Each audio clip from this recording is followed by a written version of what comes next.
سورہ فاتحہ کی گزارش ہے بیگم و شیخ توصیف حیدر اور شیخ جاوید علی، شیخ زہیر حیدر اور خانوادہ مالک شاہ صاحب کے مرحومین کے لیے، اور جتنے بھی حاضرین ہیں شہداء ملت یہاں بھائیاں ہیں، سب کو یاد کرتے ہوئے ایک مرتبہ سورۃ الفاتحہ۔ بسم اللہ الرحمن الرحیم مالک یوم الدین ایاک نعبد و ایاک نستعین بسم اللہ الرحمن الرحیم قل هو اللہ احد اللہ الصمد لم یلد ولم یولد ولم یکن ربنا تقبل منا انک انت السمیع العلیم۔ صلوات پڑھیں محمد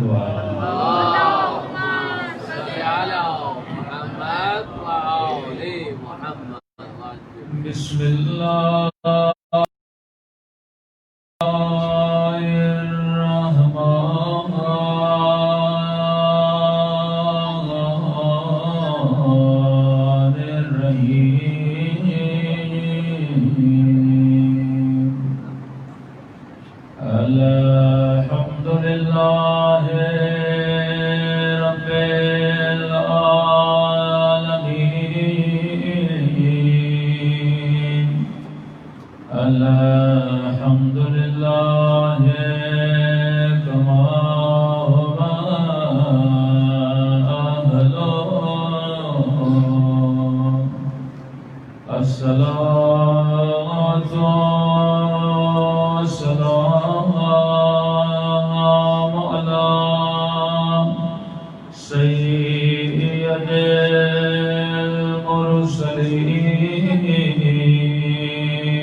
والعصر إن الإنسان لفي خسر إلا الذين آمنوا وعملوا الصالحات۔ صلوات پر محمد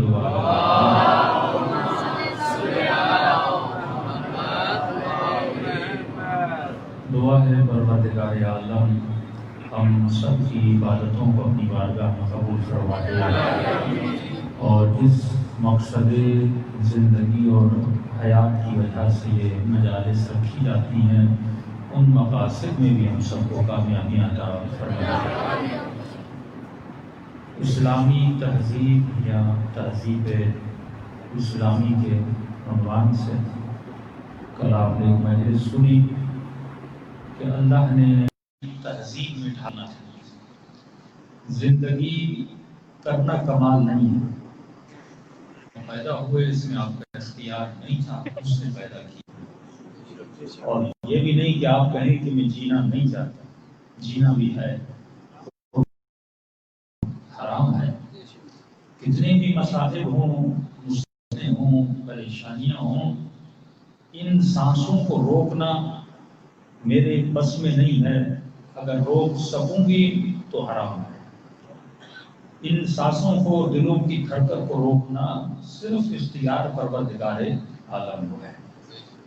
تو میں دنیا میں آیا، آنے کے بعد زندگی تو مجھے گزارنی ہے، فقیر ہوں تو فقیری میں گزرے گی، امیر ہوں تو امیری میں گزرے گی، کسی بھی طرح یہ زندگی گزر جائے گی، لیکن زندگی محض ایک زندگی گزارنا مقصد نہیں ہے۔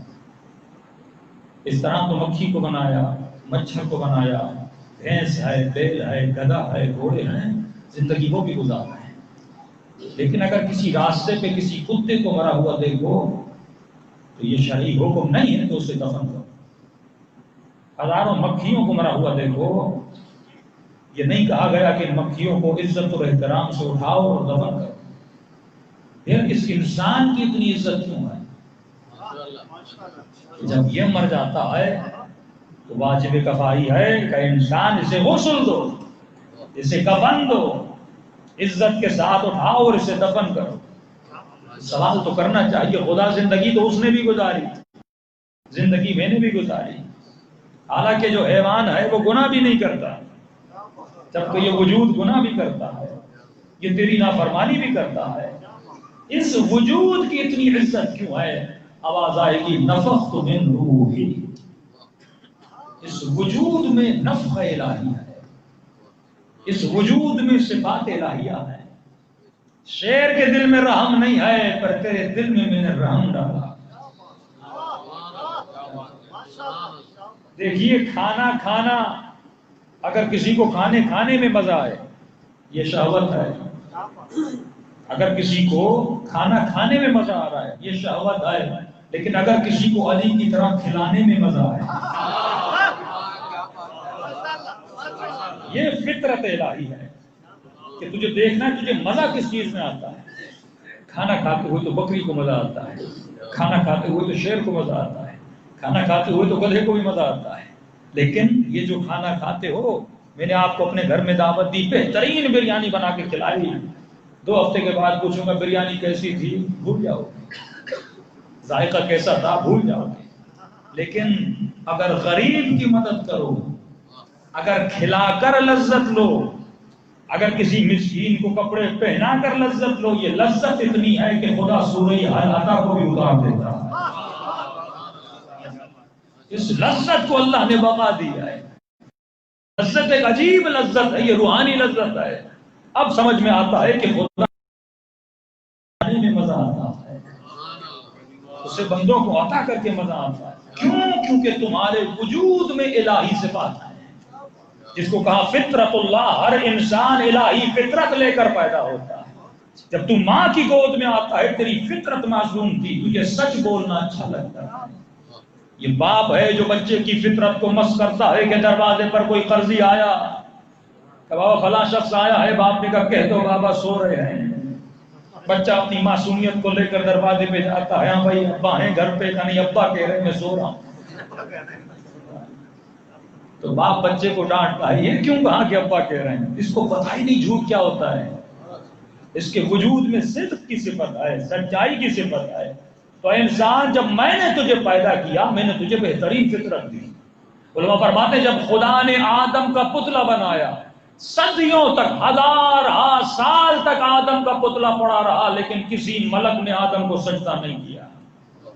ہزارہ سال پڑا رہا، لیکن جب خدا نے نفخت من روحی، اپنی نفخہ الہی سے وجود آدم میں جب وہ سور ڈالا، جب آدم میں صفات الہی آ گئی، اب حکم ملا کہ آدم کو سجدہ کرو۔ یہ سجدہ آدم کو نہیں تھا، اللہ کی صفات کو سجدہ تھا۔ اگر علی کا درجہ آئے تو صفت الہی کی وجہ سے، اگر نبی کا احترام آئے تو صفت الہی کی وجہ سے، تو انسان تجھے بھی وجود عطا کیا، تو بھی چاہے تو مالک بن سکتا ہے، تو بھی چاہے تو سلمان و میں سمیت تمار بن سکتا ہے، تو بھی چاہے تو خمینی و بہجت بن سکتا ہے، لیکن سوال یہ ہے کہ صبغت اللہ کون ہے جو اپنے وجود کو رنگ الہی میں رنگ دے؟ قرآن نے لفظ صبغہ استعمال کیا، یعنی رنگ کون ہے؟ جیسے اربعین کے دن آتے ہیں، جگہ جگہ محلے سیاہ پوش ہو جاتے ہیں، یہ کالا رنگ کس کی یاد دلاتا ہے؟ حسین کی یاد دلاتا ہے۔ فرمایا کون ہے جو اللہ کے رنگ میں رنگ جائے، یعنی جس کو دیکھ کر خدا یاد آئے، جس کے ساتھ بیٹھ کر خدا یاد آئے۔ اب یہ صفات الہی کیا ہے؟ یہ فطرت الہی کیا ہے جو بندے کو عطا کی گئی؟ جب انسان پیدا ہوتا ہے تو فطرت لے کر پیدا ہوتا ہے، جس کو فطرت اللہ یا فطرت اسلام کہا گیا۔ فرمایا یہ جو فطرت ہے یہ بھی سیدھی لکیر کی طرح ہے، اور جس راستے پر تجھے چلنے کے لیے کہا گیا وہ بھی صراط مستقیم سیدھا ہے۔ جس دین کو فالو کرنے کے لیے کہا گیا وہ دین بھی دین قیم ہے، یعنی سیدھا ہے۔ یاد رکھنا، نہ دین میں زگزیگ ہے، نہ تیری فطرت میں زگزیگ ہے، نہ اللہ کی شریعت میں اور صراط میں زگزیگ ہے۔ ہمارا دین دل کی دھڑکن کی طرح نہیں کہ کبھی اوپر جائے کبھی نیچے آئے۔ یہی تو میں اگر نبی کے ساتھ رہے ایمان سیدھا تھا تو نبی کے جانے کے بعد یہ لائن ٹیڑھی نہ ہو، ایسے لائن سیدھی رہے جیسے علی کی زندگی تھی، ایسے لائن سیدھی رہے جیسے حسین ابن علی کی زندگی تھی۔ تو انسان اگر تمہاری زندگی میں ٹیڑھا پن ہے تو یاد رکھنا، ہمیشہ دعا کرنا کہ خدا مجھے عاقبت بخیری عطا کر۔ یعنی کیا مطلب؟ ہمیشہ میں اس راستے پر قائم رہوں۔ لیکن اب میں شروع کرتا ہوں فطرت سے۔ خدا نے آپ کو فطرت دی، اس فطرت میں کیا ہے؟ اس وجود میں کیا ہے؟ جیسی میری فطرت ویسی آپ کی فطرت، جیسی آپ کی فطرت ویسی میری فطرت۔ فطرت کو شریعت نہیں روکتی اور شریعت کو فطرت نہیں روکتی، یہ دونوں ایک دوسرے کو سپورٹ کرتے ہیں۔ یہ مثال بالکل ایسے ہے کہ جیسے یہ انگوٹھی ہے میری انگلی میں جا رہی ہے، یہ انگوٹھی اس انگلی کے لیے فٹ ہے، یہ انگلی اس انگوٹھی کے لیے فٹ ہے۔ بالکل اسی طرح آپ کی فطرت شریعت کے مطابق بنائی گئی اور شریعت کو آپ کی فطرت کے مطابق بنایا گیا۔ واحد دین ہے جو فطرت سے ٹکراتا نہیں ہے۔ مسیحیت میں چلے جاؤ گے کہیں گے بھائی مسیحی مولاناز کے لیے، پادریوں کے لیے شادی کرنا منع ہے، نکاح انسان کی فطرت کا حصہ ہے، انہوں نے منع کر دیا۔ تو یہ کس سے ٹکرا؟ فطرت سے ٹکرا۔ بدھزم میں چلے جاؤ گے کہیں گے اگر خدا سے ملنا ہے تو گھر کو چھوڑو، بیوی بچوں کو چھوڑو، صحراؤں میں چلے جاؤ اور جا کر ذکر خدا کرو تو خدا تجھے مل جائے گا۔ یہ بھی فطری تقاضے سے دور ہے۔ انسان صحرا میں رہنا پسند نہیں کرتا، یہ ماچس کی طرح ایک ڈبے میں رہنا تو پسند کرے گا لیکن اکیلا نہیں رہے گا، ازدحام میں رہے گا، رش میں رہے گا، گھر گھر سے ملا ہوگا، کاندھا کاندھے سے ملا ہوگا۔ اس کو اس رش میں مزہ آتا ہے۔ جب یہ اکیلا ہو جاتا ہے تو افسردہ ہو جاتا ہے، جب یہ تنہا ہو جاتا ہے اسے مزہ نہیں آتا، اس کے وجود میں ڈپریشن آ جاتا ہے۔ یہ ایسا احساس کیوں ہے؟ کیونکہ خدا نے تمہاری فطرت میں رکھا جب تو ایک دوسرے کے ساتھ ملے گا، یہ گندم کا دانہ، ایک روٹی کا لقمہ جو تو اٹھا رہا ہے، یہ روٹی کا لقمہ تو نے ایسے نہیں اٹھایا۔ جب لوگوں نے ایک دوسرے کے ساتھ ہاتھ ملایا، جب کائنات سے ملی، جب ایک کسان اپنی زمین پر گیا اور گندم کا دانہ ڈالا، یہ گندم کا دانہ نکلا، یہ دانہ فیکٹری میں گیا، وہاں پہ پسا، یہ آٹا بنا، آٹا دکان پہ گیا، تمہارے گھر میں آیا۔ کتنے لوگوں نے ایک دوسرے کے ساتھ ہاتھ دیا تب جا کے تمہاری پلیٹ میں ایک روٹی بنی ہے۔ یہ فطری تقاضا تھا۔ اگر انسان سے محبت نہ کرتا یہ معاشرہ نہ چلتا۔ اگر انسان کے ساتھ ہاتھ نہ ملاتا ایک روٹی تمہیں نصیب نہ ہوتی۔ کہ اللہ نے تمہاری فطرت ایسی بنائی، اس کے اندر ایسی صفات بنائی، لیکن ذرا اپنی فطرت کو ریڈ کر، ذرا اپنی فطرت کو پڑھنا شروع کر کہ خدا نے تجھے فطرت کیسی دی ہے۔ فرمایا میں نے اس فطرت میں محبت کا جذبہ رکھا، میں نے اس فطرت میں محبت کا جذبہ رکھا۔ بچہ جیسے پیدا ہوتا ہے ماں کی گود میں آتا ہے، محبت اس ماں کے دل میں ڈال دیتا ہوں۔ 9 مہینہ کو دیکھا نہیں، لیکن جیسے گود میں آتا ہے اب اس بچے پہ جان قربان کرنے کے لیے تیار ہے. یہ ماں کے دل میں بچے کی محبت کو ڈالنے والا کون ہے؟ یہ تیرا پروردگار عالم ہے. اس بچے کے دل میں ماں کی محبت، باپ کی محبت کون ڈالتا ہے؟ یہ تیرا پروردگار عالم ڈالتا ہے. یہ فطری تقاضا ہے. کسی نے امام سے پوچھا مولا ایک سوال ہے، اگر آپ برا نہ مانیں. امام نے کہا پوچھ. کیا پوچھنا چاہتا ہے؟ کہ مولا میں نے یہ فیل کیا ہے، احساس کیا ہے، جین کی ٹیکنالوجی اور علم آپ پڑھیے، اہل بیت نے جو اس زمانے میں کہا تھا وہ آج ثابت ہو رہا ہے. کل میں نے کہا نا رسول نے کہا اس خوبصورت پھول سے دور رہو جو ایک گندگی پہ ہوگا، یعنی اس خوبصورت خاتون سے دور رہو جس کی بنیادیں اور جڑیں کیا ہیں؟ گندگی میں. وجود تو حسین ہے، جڑ کو دیکھا کرو، ماں باپ کو دیکھا کرو، خاندان کو دیکھا کرو. وہ جینیٹیکلی اس خاتون پہ اس کے اثرات ہوتے ہیں. یہ اپنی بھی تربیت کے لیے دیکھو، اگر باپ کو غصہ زیادہ آتا تھا یہ غصہ تیرے وجود میں آئے گا. اگر ابا کنجوس تھے تو کنجوسی تیرے اندر آئے گی. بری عادتوں پہ فخر نہ کیا کرو، آبزرو کرو کہ میرے باپ میں اچھی عادتیں کون سی ہیں، بری عادتیں کون سی ہیں. یقیناً وہ بری عادت تمہارے وجود میں آئے گی، اور جب تک زندہ ہو اس عادت کو نکالنے کی کوشش کرو. یہ نہیں کہ ابا کنجوس تھے تو میں بھی کنجوس ہوں سے فخر کرنے لگو. نہیں، فخر کرو تو علی کی سخاوت پہ فخر کرو. اب اگر کسی مومن کا ہے تو رسول خدا فرماتے ہیں انا وعلی ابوا هذه الامه، میں اور علی اس امت کے روحانی باپ ہیں. تو فالو اپنے باپ کو نہیں کرنا، روحانی باپ کو کرنا ہے جس کا نام علی ابن ابی طالب ہے. تو امام سے پوچھا جینیٹک آپ کے وجود پہ اثر ہوتا ہے؟ اس نے کہا مولا ایک مسئلہ ہے. امام نے کہا پوچھو. کہ مولا ماں باپ سے محبت ہے لیکن جب بچے پیدا ہوتے ہیں نا تو بچوں سے زیادہ محبت ہوتی ہے. ماں باپ سے محبت ہے مولا، ایسا نہیں کہ والدین سے محبت نہیں، لیکن جب اولاد ہو جاتی ہے تو مولا ہم نے دیکھا ہے کہ بچوں سے ماں باپ سے زیادہ محبت ہو جاتی ہے.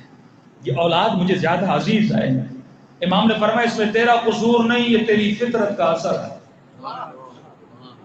اور اسی فطرت کو سپورٹ کرنے کے لیے خدا نے تبھی تو شریعت بنائی.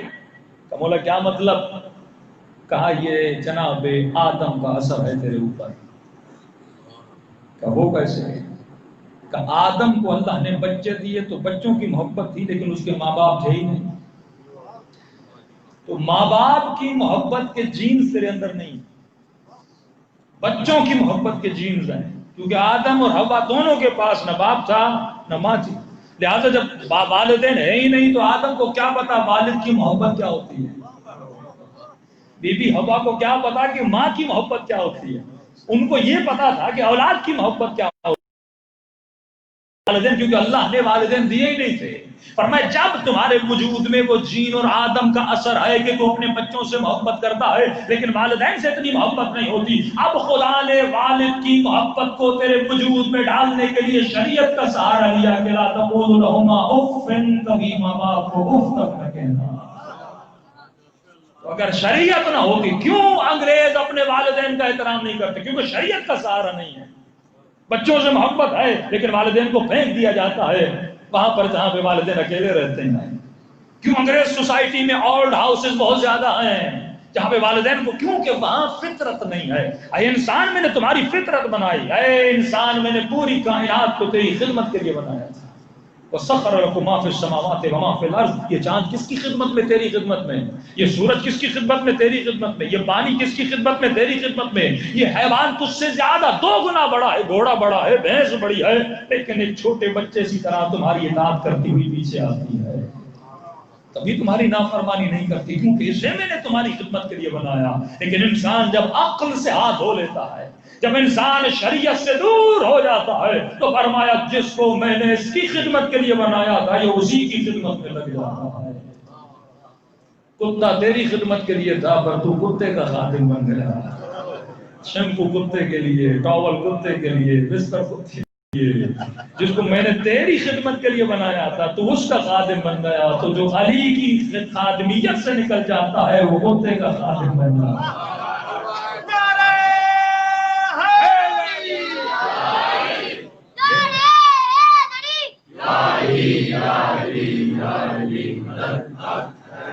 تو جب تو نیچرل چیزوں کو فالو نہ کرے تو دنیا تجھے ایک الگ راستے پہ لے کر جائے. دیکھیے اگر خدا راستہ نہ دیتا اگر کوئی ٹونٹی ہے یا بارش ہو یا کسی پہاڑ سے پانی گرے زمین پر، اگر زمین پر اس پانی کے ادھر ادھر جانے کا راستہ نہ ہو تو کیا ہوگا؟ پانی خود اپنا راستہ بنائے گا۔ اگر میں پانی کے لیے سلیب نہ دوں، کوئی راستہ نہ بناؤں، کوئی راہ نہ بناؤں، تو پانی کیا کرے گا؟ ظاہر اس کو کہیں نہ کہیں تو جانا ہے، وہ خود اپنا راستہ بنائے گا۔ اب انسان میں شہوت ہے، انسان میں بھوک ہے، انسان میں پیاس ہے، انسان محبت کا جذبہ ہے۔ اب محبت کا جذبہ ہے تو یقیناً یہ کسی سے محبت کرے گا۔ اگر اس میں شہوت ہے یقیناً یہ چاہے گا کہ میں کسی کے ساتھ رابطہ بناؤں۔ اگر اس میں بھوک ہے یقیناً یہ کچھ نہ کچھ کھانا چاہے گا۔ اگر اس میں پیاس ہے یقیناً یہ پانی پینا چاہے گا۔ اب جب وجود میں یہ ساری عادتیں ہیں تو خدا اگر راستہ نہ بناتا تو فطرت تو اپنا راستہ بنائے گی۔ کوئی اس راستے پہ جائے گا، کوئی اس راستے پہ جائے گا، کوئی یہاں جائے گا، کوئی وہاں جائے گا۔ ظاہر اس کو اپنی شہوت کو، اپنے غصے کو، اپنی محبت کو کہیں نہ کہیں تو اس کو ریلیز کرنا ہے نا۔ اب اسے بھوک لگے گی، یہ کیا کرے گا؟ کھانا نہیں ہوگا تو پتے کھائے گا، پتے نہیں ہوں گے تو ڈھب روٹی کھائے گا، وہ نہیں ہوگا کیک کھائے گا۔ بھوک تو لگی ہے نا، اس کو اپنی بھوک کو بجھانا ہے۔ اگر اس کو پیاس لگے گی اور پیاس کو بجھانے کے لیے اس کو کچھ بھی پینا ہے، یہ جوس بھی پیے گا، یہ پانی بھی پیے گا، کوئی شراب لا کر دے گا شراب بھی پیے گا۔ فطرت کو کہیں نہ کہیں پہ اپنا راستہ بنانا ہے تو خدا نے کا کوئی راستہ ڈھونڈنے کی تلاش نہیں ہے، میں نے تجھے شریعت کا راستہ بنا کر دیا۔ یہ خلاصہ ہے کہ خدا نے شریعت کا راستہ دیا۔ اب انسان 15 سال کا ہوا، اس کے وجود میں محبت کا جذبہ ہے، ساتھ میں شہوت کا جذبہ ہے، نیگیٹو جنس کی طرف کھچاؤ اس کے وجود میں پیدا ہو رہا ہے۔ یہ فطری تقاضا ہے کہ انسان کو کھچاؤ پیدا ہوتا ہے۔ اب جب یہ فطرت کی حدود کو کراس کرتا ہے، اب جب اس کی محبت امڑنے لگتی ہے اور یہ محبت دوڑتی ہوئی کسی غلط راستے پہ چلی جاتی ہے، جہاں محبت نہیں کرنی وہاں اس کی محبت سرحدوں کو توڑتی ہوئی جاتی ہے، تو یہاں شریعت آ کر اس کی محبت کو ایک حد دیتی ہے کہ تجھے ہر کسی سے محبت نہیں کرنی، محبت اس سے کرنی ہے جو لائق محبت ہو۔ اے جوان، یہ محبت کا جذبہ ہر کسی کے لیے نچھاور نہیں کرنا، یہاں کے ہر جگہ پہ نہیں جانی، ان آنکھوں کو وہاں رکھنا ہے، اس محبت کو وہاں قربان کرنا ہے جو لائق محبت ہو۔ اب انسان کو بھوک لگے گی، سپرے پر بیٹھے گا، اب جو سامنے آئے، اب بھوک لگے گی سامنے مچھلی کا گوشت بھی ہو سکتا ہے، مینڈک کا گوشت بھی ہو سکتا ہے، کتے کا گوشت بھی ہو سکتا ہے، اور یہ چائنا چلا گیا، سفرے پر مختلف غذائیں موجود ہیں، فطرت میں کھانے کی طلب ہے، اب یہ کھانا چاہتا ہے تو اللہ کی آواز آتی ہے، تو حیوان نہیں ہے، تو انسان ہے، وَلْيَنْظُرُ الْإِنسَانُ إِلَىٰ طَعَامِهِ، کھاؤ، میں تجھے کھانے سے نہیں روکتا، لیکن دیکھ کر کھاؤ کہ حلال کیا ہے، حرام کیا ہے، یہ میں تجھے بتاؤں گا، تجھے سلیکٹڈ کھانے کھانے ہیں۔ تو سوال پروردگارا، میں سلیکٹڈ کھانے کیوں کھاؤں؟ کہا کیونکہ میں نے تجھے بنایا ہے۔ کس نے بنایا ہے؟ میں نے تجھے بنایا ہے، میں جانتا ہوں اس جسم میں اچھا کیا ہے برا کیا ہے۔ کل دانت کی مثال دی تھی کہ نہیں دی تھی؟ آپ کو یاد ہے نا کہ 4 نوکیلے دانت دیے ہیں، 26 فلیٹ دانت دیے ہیں۔ بکری کے سارے دانت فلیٹ ہیں، ایک نوکیلا نہیں۔ کیوں؟ کیونکہ بکری ویجیٹیرین ہے، تو سبزی کھاتی ہے۔ دیکھو بکری اپنی فطرت سے نہیں ہٹتی، سامنے گوشت رکھو منہ تک نہیں لگائے گی۔ یہ انسان پہلا حیوان ہے جو اپنی فطرت سے ہٹ جاتا ہے۔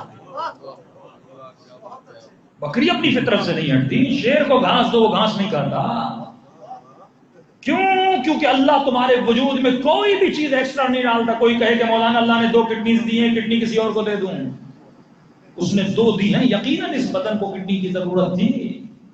جو چیز دیتا ہے برابر دیتا ہے۔ پوری بکری کے دانت فلیٹ ہیں کیونکہ اسے سبزی کھانی تھی۔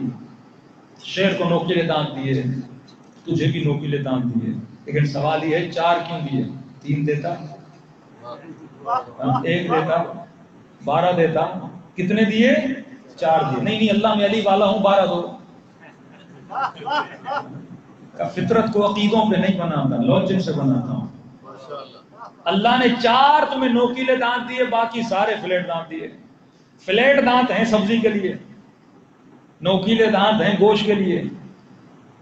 30 دانت ہوں اور 4 دانت نوکیلے ہوں، 26 دانت فلیٹ ہوں، مہینے میں دن کتنے بنے؟ 30۔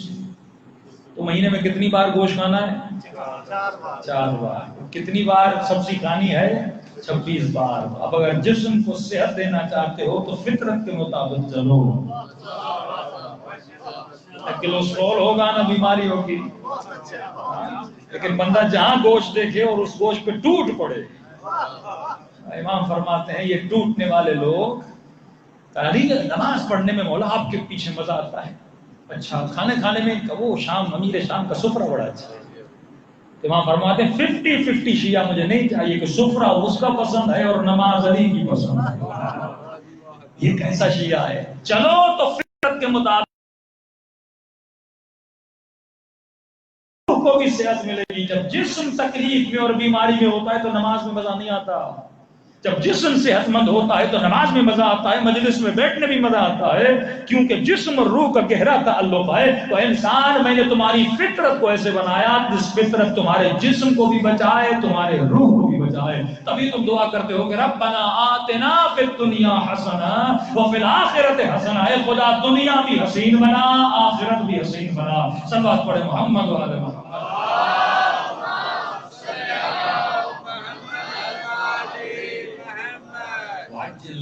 انسان ذرا اپنی فطرت کو اسٹڈی کر کہ خدا نے فطرت بنائی تو کیسے بنائی۔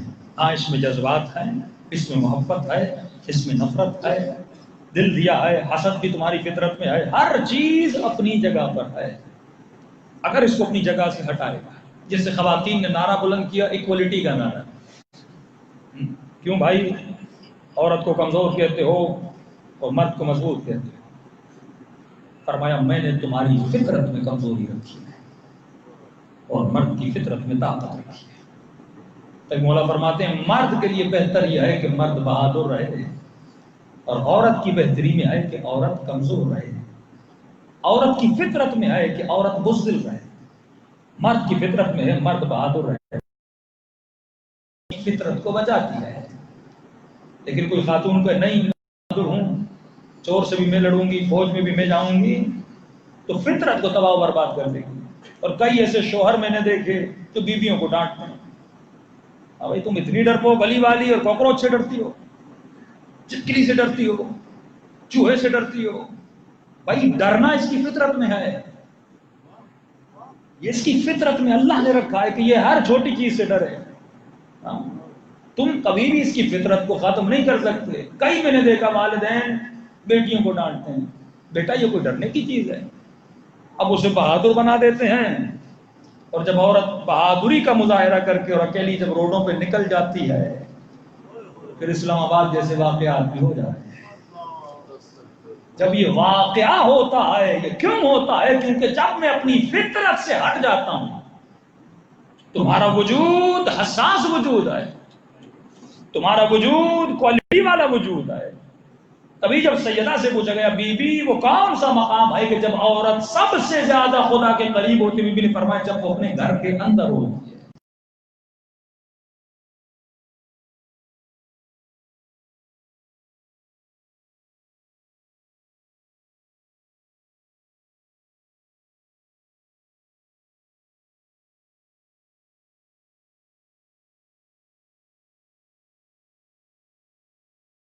متقی نہیں ہے، سارے تو پرہیزگار نہیں ہیں۔ یعنی یہ بالکل ایسے ہے کہ میں ہاتھ پہ سونا رکھوں اور مارکیٹ میں گھوموں، بھائی چور نہیں ملنا چاہیے۔ ایک ایسا شہر ہو جس کے بازار میں سونا رکھ دیا جائے اور لوگ سارے متقی بن جائے، کوئی چوری نہ کرے، ہو ہی نہیں سکتا۔ ہر چمکتی ہوئی چیز انسان کو اٹریکٹ کرتی ہے۔ یہ نہیں کہ سب کو اللہ نے عصمت دی ہو، نفس دیا، ان نفس لامارۃ بالسوء، یہ نفس انسان کو کھٹاؤ پیدا کرتا ہے۔ گناہ جب بھی معاشرے میں ہوتا ہے دو لوگ اس میں انوالو ہوتے ہیں، ایک دعوت دینے والا، ایک دعوت کو قبول کرنے والا۔ یہ ناممکن ہے کہ میں دعوت کو قبول نہ کروں اور گناہ میں پڑ جاؤں۔ ابھی فرمایا عورت کے لیے ہے کہ یہ بزدل رہے، یہ نہیں کہ شوہر کو کہے کہ چوروں سے میں لڑنے جاتی ہوں، تم نیچے بیٹھ جا، تمہارا وجود ہی ایسا نہیں۔ اللہ نے ٹوٹل ایموشنز کو الگ بنایا۔ اے عورت تمہارے وجود میں خدا نے پیشن اور صبر رکھا۔ صبر تمہاری فطرت کے لیے ناز ہے۔ مرد میں اتنا صبر نہیں جتنا عورت میں صبر ہے۔ بچہ ایک بار باپ سے پوچھے گا بابا یہ کیا ہے؟ بیٹا پنکھا ہے۔ دوبارہ کہے گا بابا یہ کیا ہے؟ بیٹا یہ پنکھا ہے۔ پھر پوچھے بابا یہ کیا ہے؟ بیٹا بولا نا پنکھا ہے۔ پھر چوتھی بار بابا یہ کیا ہے؟ اب پھر جواب نہیں آئے گا، چاٹا آئے گا۔ 4 بار بتا چکا، 4 بار۔ مرد کا حوصلہ کم ہوتا ہے، لیکن ماں سے 100 بار بھی پوچھے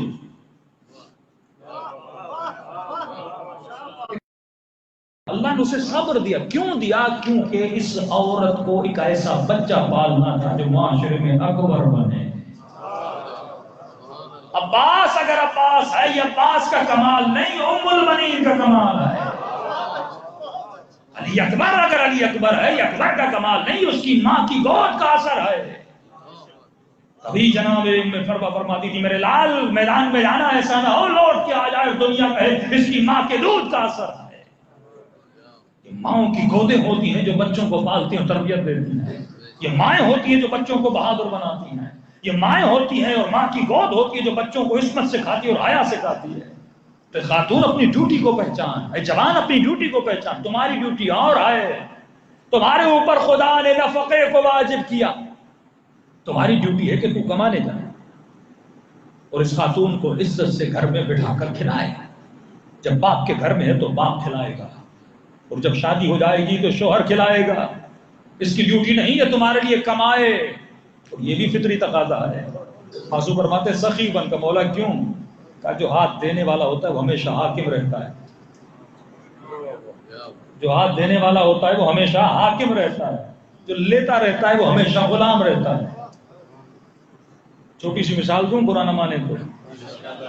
آپ پریشان لگ رہے ہیں مجھے بتانے کے لیے. بیٹا جوان ہے، باپ ابھی برسر کاروبار ہے، اور آپ نے اس بیٹے سے کہا کہ آپ کی یہ سیکنڈ ہینڈ گاڑی ہے، میں آپ خریدنا چاہتا ہوں. بیٹا کیا کہے گا؟ بابا سے پوچھ کے بتاتا ہوں. اور جب باپ بوڑھا ہو گیا اور اس باپ سے جا کر آپ نے کہا کہ مجھے آپ کی گاڑی چاہیے، تو باپ کہتا ہے بیٹے سے پوچھ کے بتاتا ہوں. فرق دیکھا آپ نے؟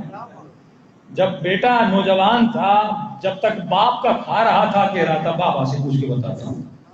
اور جب وہی باپ بیٹے کا کھانے لگا تو کہنے لگا بیٹے سے پوچھ کے بتاتا ہوں. تو جو کھلاتا ہے نا وہ حاکم رہتا ہے، جو کھاتا ہے نا وہ غلام رہتا ہے. تو یہ ممکن نہیں کہ بیوی کمائے اور شوہر کہے میری حاکمیت باقی رہے. کوئی نہیں سکتا. جوڑوں کا غلام اور رن مرید کا ذکر بھی چل رہا تھا ہمارے یہاں. پھر بیوی کا سنے گا کیوں؟ کہ اس کا کھا رہا ہے. جو کھلاتا ہے اس میں حاکمیت ہوتی. فطرت کا کلیش ہوا کس سے؟ اگر یہ فطرت شریعت کے ساتھ چلتی ہماری زندگیاں سکون میں ہوتی. اب ہمارا مسئلہ کیا ہوا؟ اللہ نے فطرت دی اسلام والی، لیکن جس معاشرے میں ہم رہ رہے ہیں وہ معاشرہ اسلامی نہیں ہے. معاشرے کا یعنی ہمارے معاشرے کا کلیش ہوا ہماری فطرت سے، ٹکراؤ ہوا فطرت سے. اب بندہ کرے تو کیا کرے؟ مسلم شیعہ مومن امریکہ چلا گیا. اب بیوی کو کہنے لگا کہ بھائی امریکن سوسائٹی میں ہے کہ آپ بھی کام کرو میں بھی کام کروں. بیوی بھی کام کرے شوہر بھی کام کرے.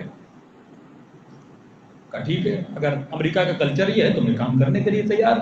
اب بیوی بھی کام کر رہی ہے پیسے آ رہے ہیں، میاں بھی کام کر رہا ہے پیسے آ رہے ہیں. اب اس مسلم نے خود کو امریکن کلچر میں ڈال دیا. اب وہی بیوی تھکی ٹوٹی جب کام سے گھر واپس آئی تو شوہر نے کہا تھوڑا سا کھانا بنا کے دو. کہ یہ تو نہیں ہو سکتا کہ صبح نوکری پہ جاؤں امریکن بن جاؤں اور شام کو کھانا بنا کے پاکستانی بن جاؤں. نہیں، یہ نہیں ہو سکتا. اب پیزا کھانا پڑے گا، آرڈر دیتی ہوں وہ کھانا پڑے گا. یا میں کماؤں گی یا میں کام کروں گی. کلیش آف فطرت اینڈ کلچر، یہ دونوں چیزوں کا بڑا ٹکراؤ ہے ہماری سوسائٹی میں. ایک مرتبہ جوان اسلام جوان کو کہتا ہے یہ کرو، لیکن جب وہ یونیورسٹی میں جاتا ہے کلیش آف اسلام نہیں فطرت ہو رہا ہے. کرے تو کیا کرے؟ باپ بیٹے کو پالنا چاہتا ہے، اس سوسائٹی میں بڑھنا چاہتا ہے. سب سے جنگ جو رسول خدا نے لڑی وہ سوسائٹی کی جنگ. 40 سال اسلام کا اعلان نہیں کیا، پہلے 40 سال اسلام کی تہذیب کو نبی نے اپنایا. کہ حبیب جھوٹوں میں رہو پر سچے رہو، بے حیاؤں میں رہو پر حیا ساتھ رہے، چور پر امین باقی رہو. مصطفیٰ نے پہلے اسلامی تہذیب کو متعارف کروایا، اس تہذیب سے غلاموں کو اٹریکٹ کروایا. عرب کی تہذیب جہاں پہ یہ سپر کلاس والا ہے اور یہ اپر کلاس والا ہے، یہ سپیریئر یہ امیر ہے یہ غریب کا تعصب. میں حسین ہوں تو کالا ہے، میں طاقتور ہوں تو دبلا ہے. یہ عرب کی تہذیب تھی.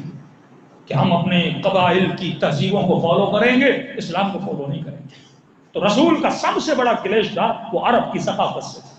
تو یہی ہمارا کلیش ہوتا ہے کہ ہم مسلمان تو بن گئے، اسلام کو تو لا لیا، لیکن ہم نے اسلام کے ساتھ ساتھ اپنے کلچر کو بھی اپنا لیا۔ میری شادیوں میں جو رسم و رواجات ہوتے ہیں ان کا اسلام سے کوئی لینا دینا ہے؟ مختلف جگہوں پہ مختلف رسمیں ہوتی ہیں، مثلا کالی بلی گزر گئی تو سفر نہیں کرنا، یہ چیز ہو گئی تو یہ نہیں کرنا۔ یہ جتنے بھی واقعات ہیں جن کو ہم شرعی حیثیت دیتے ہیں، ان سب کی ابتدا ایک حادثہ ہوتا ہے، ایک واقعہ ہوتا ہے۔ مثلا ایک بندہ سفر پہ جا رہا تھا، کالی بلی گزر گئی، اس کا ایکسیڈنٹ ہو گیا، آج کے بعد کا کوئی سفر میں نہیں جائیں گے۔ جتنے بھی واقعات ہوئے، رسول خدا کا سب سے بڑا مقابلہ تھا عرب کے کلچر سے۔ اس کلچر میں بے حیائی تھی، اس کلچر میں چوری تھی۔ ایک اونٹ کے مرنے پہ 70 سال عرب لڑتے رہتے تھے۔ رسول خدا نے 4 مہینوں میں کوئی کسی کا خون بہا نہیں سکتا۔ وہ عرب جو خون کا پیاسا تھا، اس عرب کو رسول نے کہا 4 مہینہ تجھے تلوار نہیں چلانی۔ اب کوئی بھی بری عادت ہو، وہ 40 دن سے زیادہ انسان کے وجود اگر اس کو روک لے تو وہ عادت نکل جاتی ہے۔ عربوں کو 4 مہینہ روک کے رکھا، ان کی بری عادتیں ان کے وجود سے نکل کے چلی گئی۔ وہ عرب جس میں بوڑھوں کا بڑا مقام تھا، ان بوڑھوں میں رسول نے علی کا ہاتھ بلند کر کے کہا من کنت مولاہ،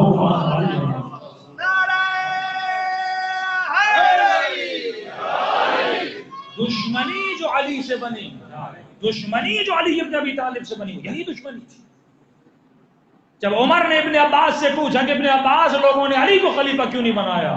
کہا کیونکہ علی جوان تھے، ابا بکر عمر میں بڑے تھے، تو میں یار بڑھاپا تھا۔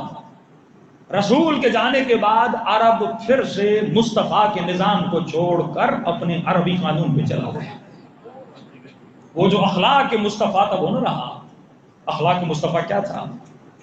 فرمایا رسول خدا کو جناب ابو ذر غفاری نے دیکھا، اور جب دوسرے خلیفے کے زمانے میں یعنی جناب عمر کے زمانے میں ایک مرتبہ بیت المال بھر گیا، تو ابو ذر نے کہا کہ اے وقت کے خلیفے، رسول خدا کے زمانے میں بیت المال کبھی بھی بھرا نہیں کرتا تھا۔ اگر صبح کو پیسے آتے تھے، شام تک رسول خدا ان پیسوں کو یتیموں میں اور غریبوں میں تقسیم کر دیتے تھے۔ ابو ذر مجھے تم سے مسئلہ ہے، کیا مسئلہ ہے؟ کہ جب بھی تو آیتیں پڑھتا ہے، انفاق کی آیتیں پڑھتا ہے، خیر و خیرات کی آیتیں پڑھتا ہے، بانٹنے کی آیتیں پڑھتا ہے، ابو ذر تو قرآن کی وہ آیتیں کیوں نہیں پڑھتا جس میں خدا نے یہ بھی کہا ہو کہ مال کو جمع کرو؟ میں اپنی آیت نہیں پڑھ سکتا، میں وہی پڑھوں گا جو مصطفیٰ نے سکھایا ہے۔ تو یہاں پہ جناب عمر کے دوست اور بڑے عزیز اور رفیق جن کا نام ہے کعب الاحبار، جو یہودی سے مسلمان بنا تھا، کعب تم کیا کہتے ہو کہ بیت المال کو جمع کر سکتے ہیں؟ کعب الاحبار نے کہا خلیفے آپ جتنا بھی جمع کرو جمع کرو۔ یہ کہنا تھا، ابو ذر نے اپنا ڈنڈا اٹھایا، کعب الاحبار کے سامنے مار کہ بدبخت تم میرے نبی کی سیرت سے وقت خلیفے کو ہٹانا چاہتے ہو۔ یہاں پہ جناب عمر کو غصہ آئے گا، ابو ذر تم میرے دوست کو مار رہے ہو، کیا کیا تھا میرے نبی نے؟ کہ میں نے اپنی آنکھوں سے دیکھا تھا مصطفیٰ کے چہرے پر زردی تھی اور پریشان تھے، میں نے اس وقت کچھ نہیں پوچھا، لیکن جب شام کو رسول خدا کو دیکھا ان کے چہرے پر راحت تھی، میں نے کہا یا رسول اللہ دوپہر کو پریشان تھے، ابھی آپ کے چہرے پر راحت ہے، یہ راحت کیسی؟ کا ابو ذر بیت المال میں پیسہ تھا پر لینے والا فقیر نہیں آیا تھا، میں اسی لیے پریشان تھا، لیکن اللہ نے شام کو فقیر بھیج دیا، میں نے فوراً فقیر کو عطا کر دیا۔ اور یہ بیماری بعض اوقات ہمارے وجود میں بھی ہے، لوگ اپنے خمس کو اسٹور کر کے رکھتے ہیں کہ میرا اتنا خمس نکلا، اس کو اسٹور کروں گا، دوں گا۔ یہ سیرت رسول کی سیرت نہیں ہے۔ جب بھی غریبوں کا حق تمہارے ہاتھ پہ آتا ہے فی الفور اس کو غریبوں میں تقسیم کر دو۔ کبھی بھی بیت المال کو اسٹور کرنا یا کسی غریب کے حق کو اسٹور کرنا یہ باعث گناہ ہے، یہ سیرت رسول نہیں، سیرت خلیفہ تو ہو سکتی ہے۔ صلوات پڑھے محمد و آل محمد۔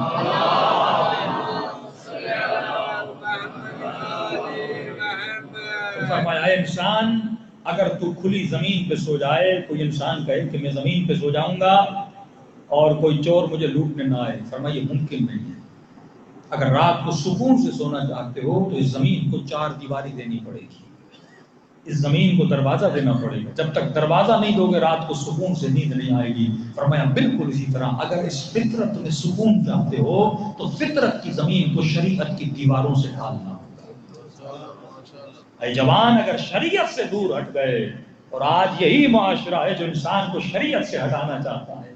انگریز نے کہا کہ دین میری ٹیکنالوجی میں رکاوٹ ہے، اور اس نے دین کو پھینک دیا، اور پھینکنے کے بعد ہاں اسے ٹیکنالوجی ملی، طاقت ملی، پاور ملا، جہاز بنائے، جنگی جہاز بنائے، لیکن اس انگریز نے جب شریعت کو چھوڑ دیا اس کی فطرت مسخ ہو گئی۔ اب دیکھ سکتے ہو وہاں مرد مرد سے شادی کر رہا ہے، عورت عورت سے شادی کر رہی ہے، لیکن اگر آج تیری فطرت بچی ہوئی ہے، یہ حسین کا صدقہ تھا۔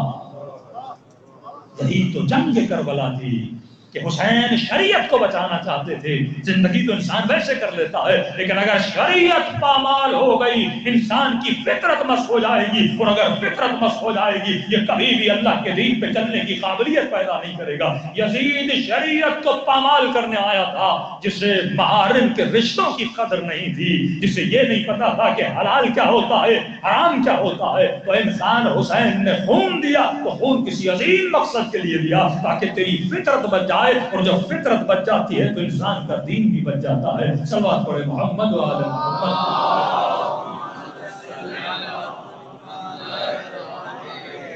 اور انسان، خدا نے تجھے کھانے سے منع نہیں کیا، پینے سے منع نہیں کیا، محبت کرنے اور شادی کرنے سے منع نہیں کیا۔ وہ کہتا ہے سب کچھ کرو لیکن اس وے میں کرو جو وے میں نے تمہارے لیے مشخص کیا، اس راہ پہ چلو جو راہ شریعت کی راہ ہے۔ لیکن جب انسان خواہشات کو اپنا آقا بناتا ہے، اور عقل کو، اس بحث پہ میں کل آ جاؤں گا کہ ایک عقل ہے ایک عادت ہے، جب عادت عقل کو غلام بنا لیتی ہے پھر انسان شبر بن جاتا ہے، لیکن انسان جب عادت کو عقل کا غلام بنا لیتا ہے پھر یہ انسان میں سمجھتا مال بن جاتا ہے۔ عادت اور عبادت میں کیا فرق ہے یہ بحث کل آئے گی، لیکن جب انسان عادتوں کا غلام بن جاتا ہے تبھی اس کے وجود سے وہ گناہوں کے آبشار نکلتے ہیں، جس کی وجہ سے یہ اپنی فطرت کی زمین کو تباہ و برباد کر دیتا ہے۔ یمن کا شیخ ہے شیخ صنعاء، صنعاء کا بہت بڑا مولانا، مسجد کا مؤذن۔ لوگوں نے کہا مولانا ہم مؤذن رکھیں گا، مؤذن رکھنے کی ضرورت نہیں، مؤذن بھی میں ہوں، پیش امام بھی میں ہوں، اس مسجد کو جھاڑو بھی میں دوں گا۔ اس انسان کو کبھی کبھی امام سے پوچھے گا نا مولا متقی کی نشانی کیا ہے، وہ اس واقعے کے بعد بتاؤں گا۔ تقویٰ یہ نہیں کہ بندہ نماز پڑھے، تقویٰ یہ بھی نہیں اس کے ماتھوں پہ سجدوں کے نشان، تقویٰ یہ بھی نہیں کہ وہ روزہ رکھتا ہے، تقویٰ یہ بھی نہیں کہ وہ مجلس میں آتا ہے۔ سوال یہ ہے کہ نماز کو عادت سمجھ کے پڑھ رہا ہے، عبادت سمجھ کے پڑھتا ہے، یہ مجلس میں عادتاً آ رہا ہے یا عبادتاً آ رہا ہے، اس بحث کو کل کھولوں گا۔ شیخ صنعاء جو اپنی خواہشات کا غلام تھا، نماز پڑھتا رہا پر یہ نماز عبادت نہیں تھی، عادت تھی۔ اذانیں دیتا رہا، یہ اذان عادت تھی۔ ایک مرتبہ جب اذان دینے گیا اوپر منارے پر، اس نے کہا اللہ اکبر، اللہ صرف اس کے لیے نام تھا، حقیقت نہیں تھی۔ اس نے کہا اشہد ان محمد رسول اللہ، محمد کا صرف نام تو جانتا تو کردار سے بہت دور۔ اذان دیتے دیتے اوپر تھا، مسجد کے لوگوں کے گھروں کے نگاہ پڑی، ایک گھر دیکھا، اس گھر کے صحن میں ایک حسین خاتون برتن اور کپڑے دھو رہی تھی۔ شیخ صنعاء نے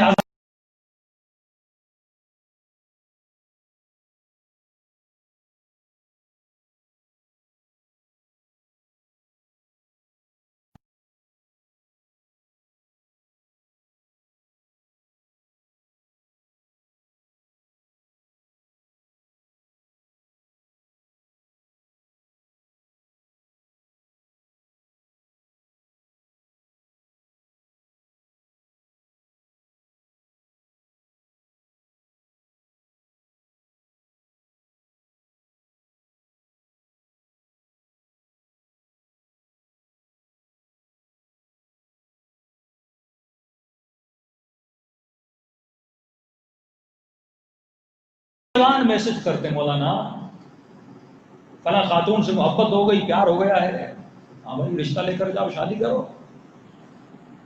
کہ مولانا مسئلہ ہے، مسئلہ کیا ہے؟ کہ میں ہوں شیعہ، وہ ہے غیر شیعہ، مجھے کہتی ہے کہ شیعت کو چھوڑ دو، علی کی ولایت کو چھوڑ دو تو شادی کروں گی۔ تو میں نے کہا اس میں پوچھنے کی بات کیا، تم نے کیا سوچا؟ کہ مولانا میں نے جھوٹ بولا ہے اسے کہ ہاں چھوڑ دوں گا لیکن میں علی کو چھوڑ سکتا ہوں، میں نماز وہی شیعوں والی پڑھوں گا، سب کچھ وہی کروں گا، مولانا بس شادی ہو جائے۔ جو جوان ایک خواہش کے لیے علی کی ولایت کو چھوڑ دیں گے کیسا شیعہ ہے؟ یہ خواہشوں کا غلام ہے، ابھی تک اس نے علی کی ولایت کو نہیں سمجھا۔ یہ صرف علی ولی اللہ کو جانتا ہے، علی کی ولایت کو نہیں جانتا۔ ولایت کا مطلب یہ ہے تو ولایت کو اپلائی کر اپنے وجود پر، تب علی کا شیعہ ہے۔ ایک دنیا کی محبت تجھے مکتب اہل بیت سے دور کر رہی، تو کیسا شیعہ ہے؟ اس کو کہا کہ ایک شرط ہے مولوی صاحب، کہ کیسی شرط؟ کہ میں مسیحی ہوں۔ تو کیا ہوا؟ کہ ایسے بیٹے نہیں دے سکتا، مسیحی ہو جا تو بیٹی دوں گا۔ اس پر عشق کا جنون سوار تھا، اس نے کہا میں تیری بیٹی کے بغیر مر جاؤں، چھوڑ دیا میں نے اسلام۔ تو مانو گی عیسیٰ کو اللہ کا بیٹا؟ کہ مانوں گا، یعنی مشرک بننے کے لیے تیار تھا۔ کہ اچھا ٹھہرو بیٹی سے پوچھ کے آؤں۔ ہنستا ہوا گھر گیا، کہ مولوی پاگل ہو گیا ہے، تمہارا رشتہ لینے آیا ہے۔ کہ پھر کہ تمہارا کیا کہنا؟ کہ بابا اس کو اندر بلاؤ، مجھے پتا ہے اس کو ذلیل کیسے کرنا ہے۔ کہ مولوی صاحب اندر آ جاؤ، بیٹی کچھ باتیں کرنا چاہتی ہیں۔ اندر آیا، کہاں مسیحی بن جاؤ گے؟ کہاں بن جاؤں گا، دین کو چھوڑا، اسلام کو چھوڑا، مسجد کو چھوڑا، سب کو چھوڑا، بس تو مل جائے۔ جب نفس انسان پہ سوار ہو جاتا ہے، رے کی حکومت ملے پر حسین کا گلا کٹتا ہے تو کٹ جائے، رے کی حکومت ملے پر زینب کی چادر لٹتی ہے تو لٹ جائے۔ کبھی کبھی ہمیں یہ بہت برا لگتا ہے، ارے ابن سعد نے یہ کیا، لیکن ہمارے اندر بھی چھوٹے چھوٹے ابن سعد رہتے ہیں۔ یہ خواہشات نفسانی یہ کیا ہے؟ مثل لا یبایع مثل یزید کیا ہے؟ حسین جیسا کبھی یزید جیسے کی بیعت نہیں کرے گا۔ ارے یہ کہنا بھی گناہ ہے کہ حسین یزید کی بیعت نہیں کریں گے، یہ تصور کرنا بھی گناہ ہے۔ حسین کیا کر سکتے تھے؟ امام نے کہا میں تو دور کی بات ہوں، جن جن کا کردار حسین جیسا ہوگا وہ تجھ جیسوں کی بیعت نہیں کریں گے۔ یہ مقام تو میرے حسین کے چاہنے والوں کا مقام ہے، کس چیز کی بیعت نہیں کریں گے؟ کبھی بھی اس کے کردار کو اپنے وجود پہ اپلائی نہیں کریں گے، کبھی بھی خواہشات نفس میں خود کو بہا نہیں دیں گے۔ تو مولوی صاحب کرو گے کہ جو کہو میں بننے کے لیے تیار ہوں۔ کہ میری 3 شرطیں ہیں۔ پہلی شرط یہ ہے کہ جو قرآن روزانہ مسجد میں پڑھتا تھا اس قرآن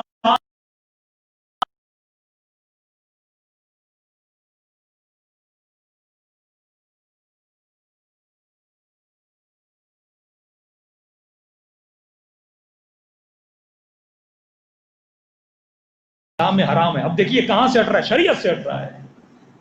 جب فطرت شریعت کو چھوڑ دیتی ہے تو انسان گناہ میں پڑ جاتا ہے۔ کہ دوسری شرط یہ ہے کہ تمہارے مذہب میں شراب حرام ہے، شراب پیو گے۔ یزید جب تخت پہ گیا تو اس کا مشہور شعر ہے، اس نے کہا اگر شریعت محمد میں شراب حرام ہے تو ایک دن نہ پیو، اور دوسرے دن شریعت عیسیٰ سمجھ کے شراب کو پیو۔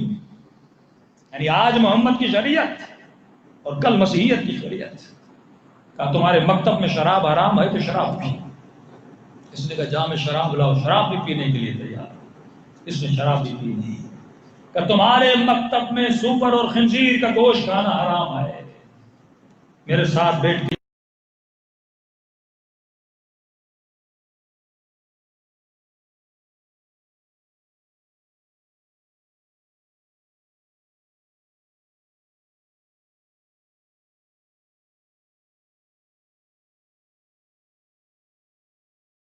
اسے آگ لگا سکتا ہے، کل کسی اور حسین کو دیکھ کر تو مجھے بھی آگ لگا۔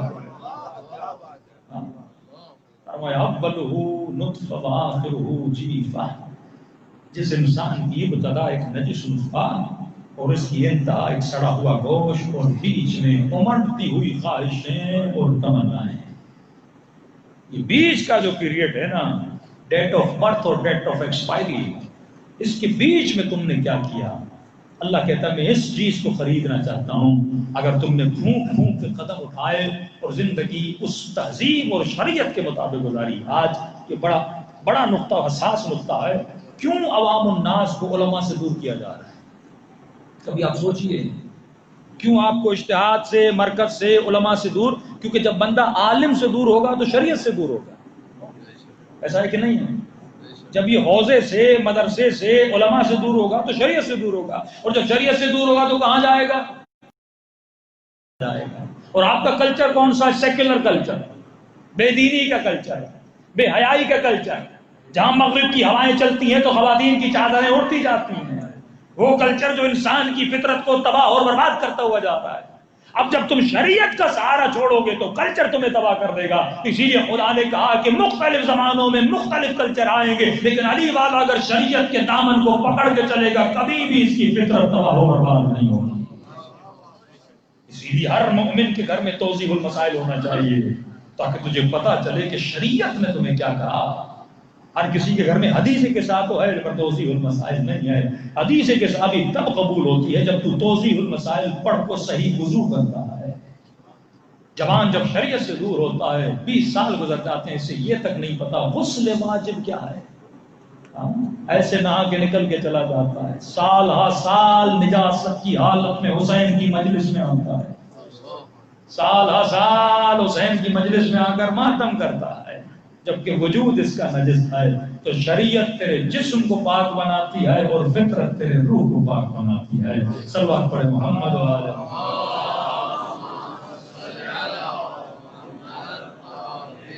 بہت پیاری فطرت خدا نے آپ کو دی ہے، لیکن سوال یہ ہے کہ جب فطرت کی طرف لوٹو گے، یہ محسوس کرو جب فقیر کو 10 روپے دیتے ہو لذت ملتی ہے کہ نہیں ملتی، سکون ملتا ہے کہ نہیں ملتا۔ یہی وہ سکون تھا جو حسین کربلا میں لے گئے تھے۔ حسین صرف اکبر کے جنازے کو نہیں دیکھ رہے تھے، کربلا سے لے کر اب تک آنے والے جوانوں کو دیکھ رہے تھے۔ اے خدا، اگر میں ایک اکبر قربان کروں گا کتنے اکبر بچ جائیں گے؟ اگر میں ایک سکینہ قربان کروں گا اس کربلا کی وجہ سے کتنی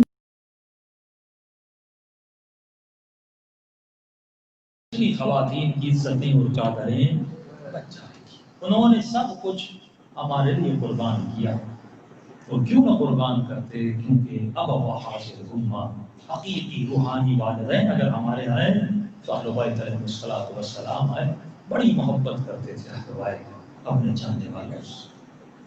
ایک شخص آئے تجارت کی نیت سے کوفے سے بہت دور میں، واپس تجارت میں بڑا نقصان ہوا، گھر پہنچا، اس کو یاد آیا کہ جب یہ گیا تھا تو اس کی بیٹی نے اس سے کہا تھا کہ بابا واپسی میں میرے لیے ایک انگوٹھی لانا۔ یہی سوچتا ہوا بیٹی پوچھے گی جواب کیا دوں گا، کہ جیسے گھر کا دروازہ کھولا 4-5 سال کی اس کی بیٹی دوڑی دوڑی آئی اور باپ کے سینے سے لپٹی۔ 6-7 مہینے کے بعد گھر آیا ہے۔ اس نے یہ سوچا پوچھے گی بابا میرے لیے انگوٹھی لائے کہ نہیں لائے، کیا جواب دوں گا، ایسے بچے نہیں تھے۔ لیکن بیٹی نے یہ سوال نہیں کیا، جیسے باپ کے سینے سے لگی پہلا سوال کیا بابا کربلا گئے کہ نہیں؟ پریشان ہوئی بیٹی، کربلا میں کیا ہے؟ کہ بابا پورا شہر چلا گیا ہے۔ کیوں؟ بیوی کو بلایا، کیا مسئلہ ہے؟ کہا کہ آپ کو نہیں پتا تھا؟ نہیں۔ کہ پورے شہر میں اعلان ہوا ہے، ایک باغی ہے جس کو جو بھی مارنے جائے گا وقت کا حاکم اسے انعام دے گا۔ شوہر کو کہا کہ کچھ لائے کہ نہیں؟ کا سفر میں بڑا نقصان ہوا، بزنس میں نقصان ہوا۔ کا دیر کس کی، جلدی جاؤ، تم بھی اس باغی کو مارو، اس جنگ میں شرکت کرو۔ اعلان ہوا ہے کوئی تلوار لے کر آئے گا، تلوار کے وزن کے برابر اسے سون کے سکے دیے جائیں گے، جاؤ اتنا مال ملے گا۔ جلدی جلدی سے اس نے تھوڑا بہت کھانا کھایا، گھوڑے پہ چڑھا، سیدھا، سب لوگ جا چکے تھے، یہ دیر میں پہنچا۔ جب کربلا کے میدان میں پہنچا تو کہتا میدان میں لاشیں بکھری ہوئی تھی، عجیب منظر تھا۔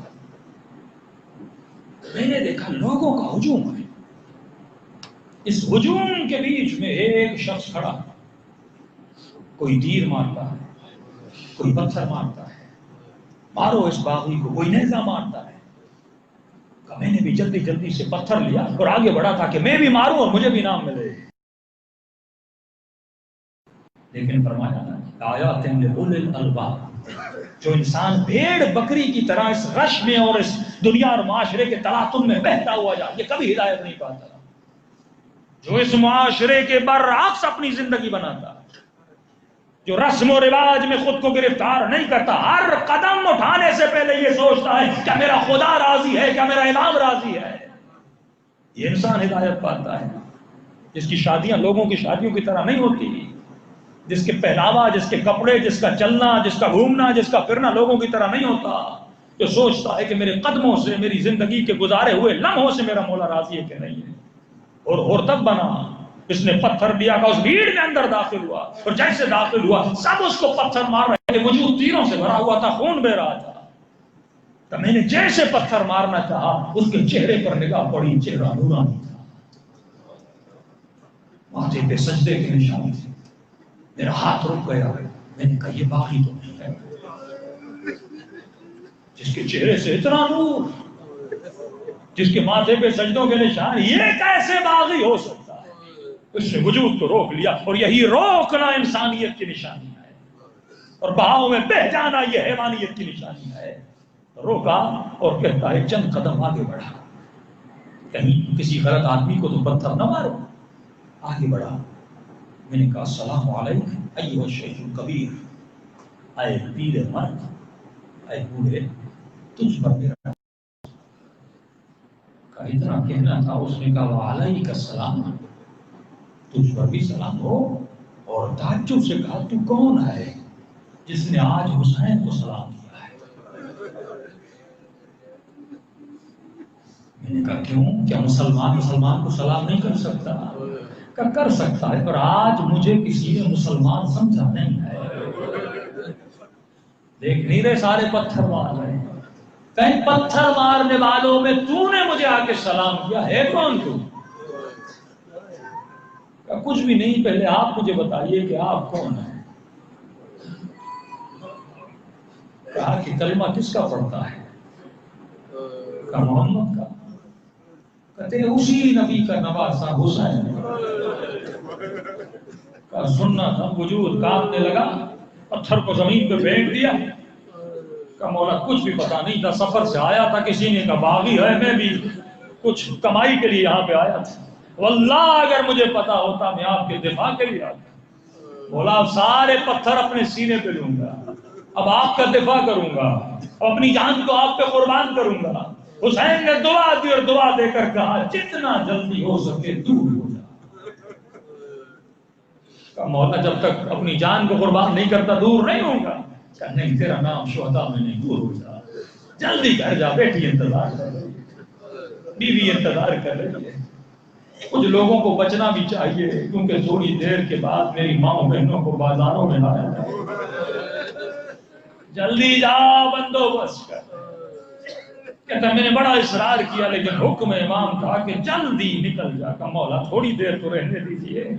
کہ نہیں، اگر مجھے شہید ہوتے ہوئے دیکھو گے اور پھر نہیں بچاؤ گے تو پھر جہنمی بن جاؤ گے. جلدی حدود کربلا سے دور ہو جا. کہ حکم امام کی تعمیل کرتے ہوئے میں دور ہوا، اور جیسے دور ہوا حسین نے پھر اشارہ کیا میرا قریب ہوا. کس سے کرتا ہے؟ ہم بھی اپنے بچوں سے اتنی نہیں کرتے جتنی حسین کر رہے ہیں. کہ ذرا میرے قریب آ. میں قریب آیا، اور جیسے قریب پہنچا میں نے کہا مولا اس نے جہاد دے رہے ہیں. خوش ہوا کہ حسین نے بلایا کہ بھلا جان کو قربان کر. جیسے قریب پہنچا امام نے اپنے ہاتھ سے ایک انگوٹھی اتاری، ذرا ہاتھ کو آگے بڑھا. امام نے اس کے ہاتھ پہ انگوٹھی رکھی. کہ مولا یہ انگوٹھی کس کے لیے؟ کہ تیری بیٹی نے تجھ سے انگوٹھی مانگا. وہ حسین جو دوسروں کی بیٹیوں کی تمناؤں کی بھی قدر کرے. کہا یہ انگوٹھی جا کر اپنی بیٹی کو دینا اور کہنا جس کو مارنے گیا تھا وہ باغی، جس کو مارنے گیا تھا وہ باغی نہیں تھا، وہ نواسا. میں نے جو پڑھا حسین کے پاس غالباً دو ہی انگوٹھیاں تھیں. ایک انگوٹھی اس کو دی اور دوسری انگوٹھی ظالم نے انگلی ہی کاٹ دی. میرا سلام ہو کربلا کہ اس شہید پر جس کی انگلیاں کٹی ہوئی. اتنی محبت کرتے ہیں حسین تیرے بچوں سے. سوال یہ ہے کہ اس محبت کے مقابلے میں نے کتنی محبت کی اپنے آقا سے، میں نے کیا قربان کیا اپنے مولا پر۔ اے دنیا کے مسافر، یہ زندگی سفر ہے اور گزر جائے گی، تیاری کر اس سفر کی جس سفر میں حسین تیرے ساتھ ہوں گے۔ دعا کر اس مجلس کے صدقے میں کہ جب موت آئے ان آنکھوں کو سب سے پہلے اگر کسی کی زیارت ہو وہ حسین کے چہرے کی زیارت ہو۔ اس قبر کی روشنی اگر خود کو روشنی میں بدل دے وہ علی کے چہرے کا نور۔ دلوں کو کربلا لے جائیں اور یاد کریں اپنے آقا کو۔ اذکرونی اذکرکم، جتنا تو مجھے یاد کرے گا اتنا ہم تجھے یاد کریں۔ السلام علی الحسین وعلی علی ابن الحسین، حسین کی صدا بلند ہو، وعلی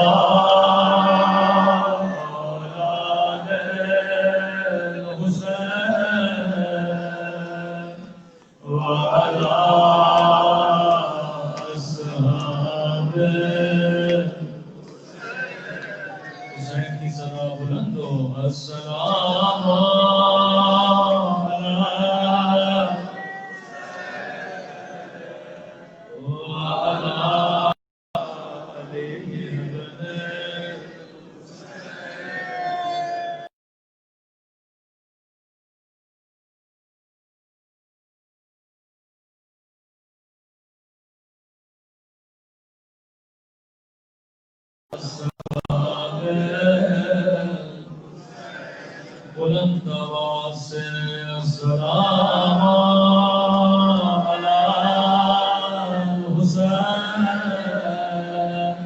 وعلی علی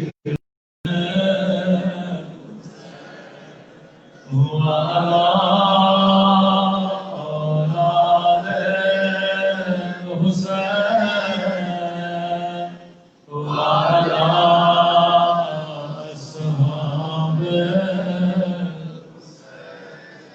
میرا سلام ہو سکینہ کی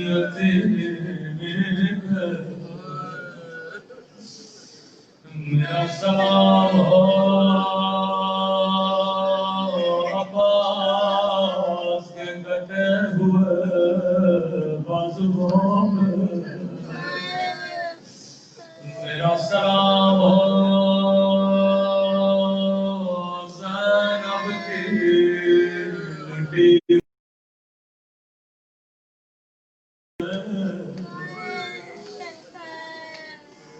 عزیز و تعریف میں تین بیٹیاں ایسی گزری جن سے ان کے والد بڑا پیار کرتے تھے، لیکن تینوں کے بابا کے جانے کے بعد ان پر بڑا ظلم ہوا۔ پہلی بیٹی رسول خدا کی بیٹی، جب رسول خدا انتقال کر گئے مسلمانوں نے دربار میں بلایا، آگ بھرا دربار گرایا، کسی ظالم نے تالیاں والا، جب اس بیٹی کو علی حسین بلند بلند آواز سے رونے لگے، آسمان کا مولا بلند بلند آواز سے کیوں رو رہے کہ آسمان میں نے ٹوٹی ہوئی رسیاں میں نے وہ دیکھ لیا جو دہرا چھپا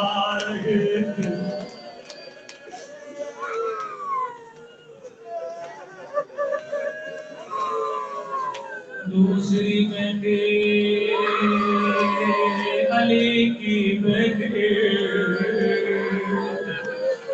نام زینب ہے۔ جب زینب پیدا ہوئی نبی نے کہا علی اپنی بیٹی کو لے کر آؤ۔ نبی مسجد میں بیٹھے تھے، منبر پہ تشریف فرما تھے، اپنی گود میں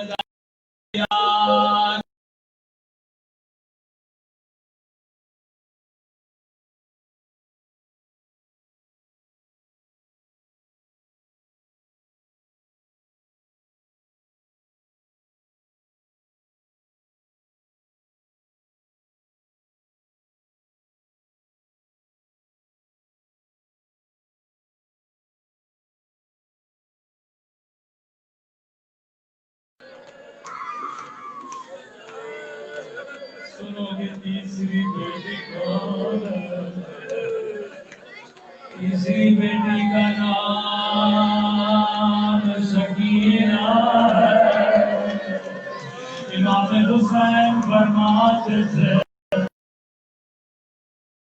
سکینہ نہیں ہے، حسین کو وہ گھر پسند نہیں ہے۔ جب حسین شہید ہوئے، رسول خدا کا فرمان ہے مسلمانوں کبھی بھی حیوان تو منہ پہ لبائے کرو، لیکن شمر نے حسین کی بچی کو تماشے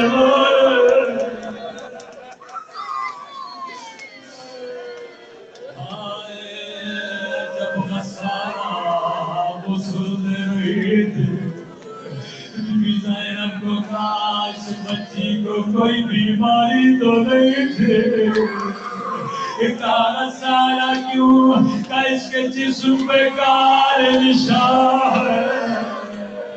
اگر کہو میں بدن سے کپڑا ہٹاؤ، امام سجاد نے کا کپڑا نہ ہٹانا، اگر کپڑا ہٹاؤ گے وہ زخموں سے خون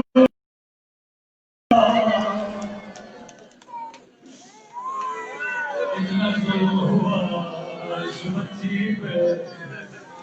ابھی فرمایا شیو جب بھی پانی پیو میری سکینہ کو یاد کیا کرو، ایک ایک گھونٹ کے لیے میری بچی کو مارو۔ روایت کے جملے سادات کا قافلہ حلب میں پہنچا، امام فرماتے ہیں 40 گھوڑے سوار، ہر گھوڑوں پہ سوار، حلب میں قافلے کو روکا گیا۔ سجاد کی گردن میں توپ، ننھی سی بچی آتی ہے، کبھی سجاد کی گردن کا خون صاف کرتی ہے، کئی بھائی کے پیروں کے زخم میں مرہم لگتی ہے۔ 40 گھوڑے سوار ہوئے، شمر نے گھوڑے سواروں کو پانی پلانا شروع کیا۔ بھیا سجاد مجھے بڑی پیاس لگی، اگر اجازت دو میں اس سے پانی مانگوں۔ سکینہ یہ تجھے پانی نہیں دے گا، لیکن اگر حجت تمام کرنی ہے جاؤ پانی مانگو۔ کہیں قیامت میں یہ نہ کہے بچی نے پانی مانگا نہیں تھا۔ حسین کی بچی ننھے ننھے قدم اٹھاتی ہے، آہستہ سے کہتی ہے شیم تھوڑا پانی دے دے۔ مجھے اللہ کی قسم ہے اگر کہتا میں پانی نہیں دوں گا یہ بچی دوبارہ پانی نہیں مانگتی، لیکن منو نے کوئی جواب نہیں دیا، جیسے بچوں کو پانی پلاتا تھا۔ راوی کہتا ہے 40 گھوڑے سواروں نے پانی پی لیا، لیکن حسین کی بچی اب تک پیاسی ہے۔ ملوں نے کیا کیا، ایک اور مشک اٹھایا، اب اس نے گھوڑوں کو پانی پلانا شروع کیا. سکینہ کہنے لگی شمر میں چل چل کے تھک گئی ہوں, مجھے تھوڑا پانی دے دے. تو فرمایا گھوڑوں نے پانی پی لیا. سکینہ چل چل کے زمین پہ بیٹھ گئی. یہ ملعون بچی کی طرف پانی لے کر آیا. حسین کی بچی نے چولو بنایا, وہ تھوڑا پانی دے دے. سنو گے کیا ایک مرتبہ سارا پانی زمین پہ پھینک دیا. بچی نے خود کو پانی پہ گرا. او میرے دین ہائے میرا علی اصغر, او میرا چچا